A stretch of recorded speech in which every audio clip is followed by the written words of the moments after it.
Hello friends, welcome to channel auto space. मैं हूं Surjit. Auto space channel को स्वागत करता हूं। आज का जो वीडियो है उसमें आपको द्वारा भेजा गया जो छोटा छोटा सवाल है उसका जवाब देंगे। तो ये जो पूरा सेशन रहेगा इसमें मैंने कुछ सवाल जो है, कुछ कमेंट जो है वो मैंने चूज़ किया, जिसका मैंने पूरा आंसर दूंगा इस वीडियो में। और इसी तरह आपका कोई भी क्वेरी रहेगा तो आप ज़रूर मुझे कमेंट कीजिए, मैं उसका जवाब ज़रूर दूँगा। तो चलिए इस वीडियो को शुरू करते हैं। तो वीडियो का शुरुआत में आपको बता दूं, एयर ब्रेक सिस्टम में मास्टर बनना है जो सीरीज़ मैंने चालू किया था उसमें आप लोगों का बहुत ज़्यादा रिस्पांस आज मिला है और बहुत अच्छा रिस्पांस मिला है। आप लोग और डीपली जानने का कोशिश कर रहे हैं। कमेंट के माध्यम से ये मिल रहा है कि सर 14 टायर वाला जो गाड़ी है, 16 टायर वाला जो गाड़ी है उसका सर्किट मुझे बना के दीजिए, या लिफ्ट एक्सल का जो सर्किट है या एसोसरीज जो कनेक्शन है जहाँ से एयर कहाँ से लेना है वो सर्किट पूरा दीजिए। तो ये सारे सर्किट को लेके मैं एक के बाद एक धीरे धीरे वीडियो लाते रहूँगा। अभी लास्ट वीडियो जो अपलोड किया था उसमें आप देखेंगे जो पावर स्टेयरिंग सिस्टम में जो सीरीज़ बनेगा उसमें पावर स्टेयरिंग सिस्टम में क्या क्या प्रॉब्लम होता है, क्या क्या कंपोनेंट रहता है, double axle single axle steering system में क्या क्या कंपोनेंट, क्या क्या फॉल्ट रहता है, सारे सिस्टम मैं आपको बताऊँगा।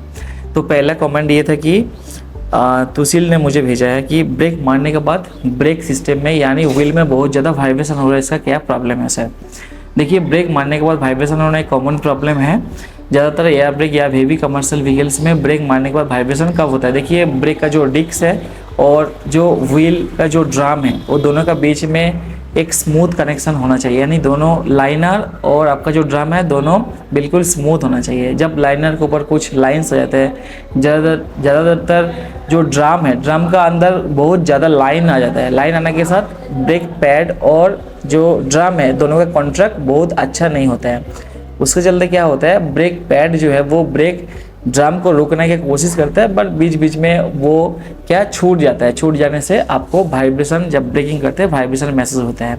तो इस कंडीशन में हमको क्या करना है, हमको ब्रेक लाइनर अगर ऊपर से लाइन्स आ गया तो लाइनर को चेंज करना है। ब्रेक ड्रम में अगर लाइन्स आ गया तो ब्रेक ड्रम को स्कीमिंग करना है। स्कीमिंग करके लाइनर को चेंज करके फिर लगाना है और आपका ये प्रॉब्लम सॉल्व हो जाएगा। फिर भी अगर प्रॉब्लम सॉल्व नहीं हो तो आपको जो स्लैक रजिस्टर है उसको चेक करने का ज़रूरत है।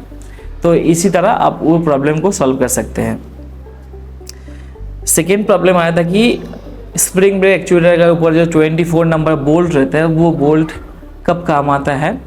तो देखिए, जब गाड़ी ऐसा कंडीशन में है जहाँ पे एयर पाइप वगैरह सारे कुछ डैमेज हो गया, जिसके चलते गाड़ी में एयर रुक ही नहीं रहा है, बन नहीं पा रहा है, गाड़ी में सिस्टम में 8.1 पर प्रेशर बन नहीं पा रहा है, और आपको ऐसा लग रहा है कि हमको पार्किंग ब्रेक में कुछ यानी स्प्रिंग ब्रेक एक्चुएटर में कुछ गड़बड़ी है या पार्किंग ब्रेक वाल्व में कुछ गड़बड़ी है, जिसके चलते हमको मैनुअली ब्रेक को रिलीज़ करना पड़ता है। मैनुअली ब्रेक रिलीज़ करने के लिए वहाँ पे जो 24 नंबर जो बोल्ट है उसको अगर अनस्क्रू करके खोल देंगे तो मुश्किल से वो 5 या 4 इंच तक ऊपर आता है। 4 इंच खोलने के बाद क्या होता है, अंदर का जो स्प्रिंग फैला हुआ था, स्प्रिंग कंप्रेस रहता है, आपका मैनुअली पार्किंग ब्रेक आप छोड़ सकते हैं। इसके लिए वीडियो ऑलरेडी चैनल में है, आप जाके जरूर उसको देख सकते हैं। तीसरा सवाल यह था कि सर ब्रेक का कैलकुलेशन यानी फ्रंट ब्रेक और रियर ब्रेक ये दोनों का बीच में क्या एफिशिएंसी रहता है। देखिए, फ्रंट ब्रेक और रियर ब्रेक के बीच में एयर ब्रेक सिस्टम में एफिशिएंसी रहता है।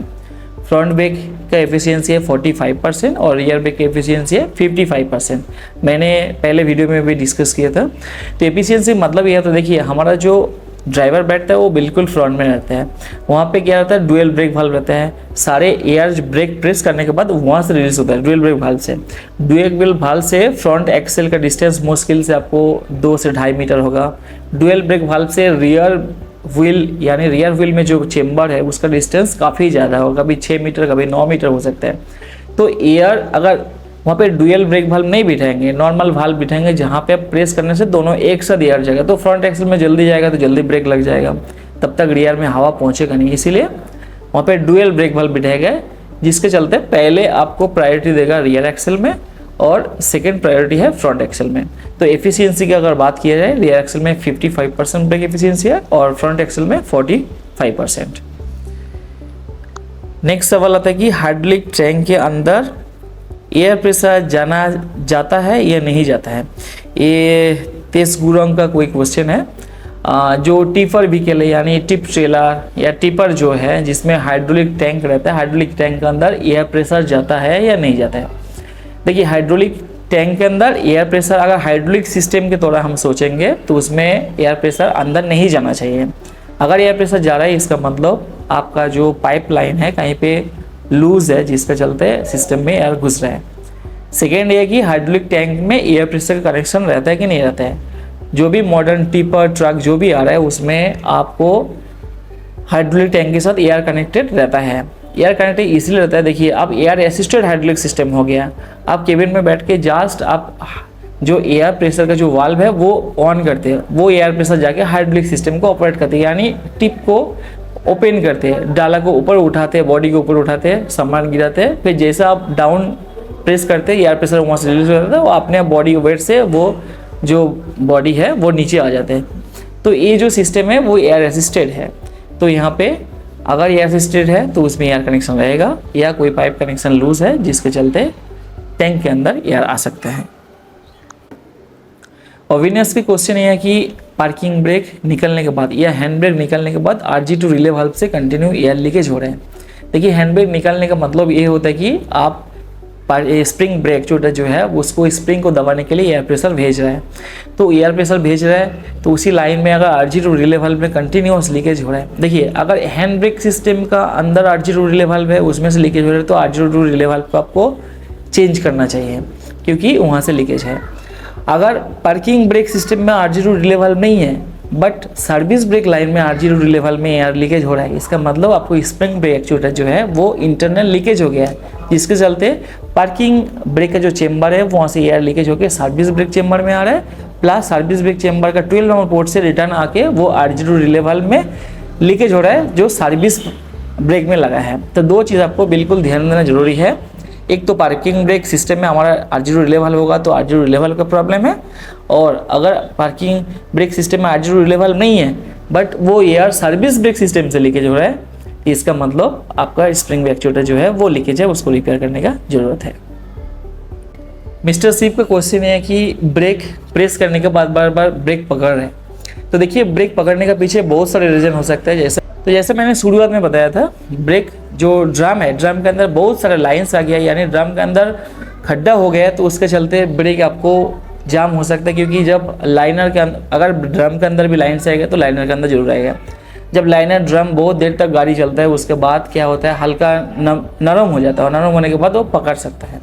दूसरा है कि आपको स्लैग एडजस्टर भी चेक करना है। स्लैग एडजस्टर जब आप ब्रेक फोर्स उसमें जा रहा है तो ऑटोमेटिक एडजस्ट होकर वो लूज तो नहीं हो जा रहा है या जाम तो नहीं हो जा रहा है। थर्ड है कि आपको ब्रेक जो पैड है उसका रिटेनर जो स्प्रिंग है उसको चेक करना बहुत जरूरी है। रिटेनर स्प्रिंग टाइम पे यानी ब्रेक छोड़ने के बाद उसको बराबर खींच नहीं पा रहा है तो ब्रेक आपको जाम महसूस होगा।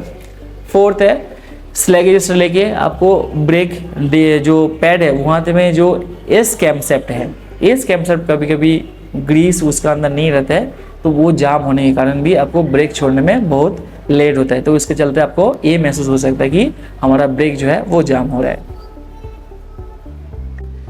नेक्स्ट गुफरान के क्वेश्चन है कि क्लच सिलेंडर में या क्लच का जो बूस्टर है वहाँ पे एयर कनेक्शन कहाँ से आता है। देखिए अगर आपने एयर ब्रेक सिस्टम का जो भी वीडियो आपने देखा होगा, मैंने हमेशा बताता हूँ क्वार्टरवेल सिस्टम प्रोटेक्शन या डिस्ट्रीब्यूशन वाल्व से 24 नंबर जो पोर्ट रहता है वो एसोसाइज जो भी कनेक्शन है, जहाँ भी कनेक्शन आपको लेना है आप 24 नंबर पोर्ट से ले सकते हैं। बाकी 21, 22, 23 में आपको अलाउ नहीं है।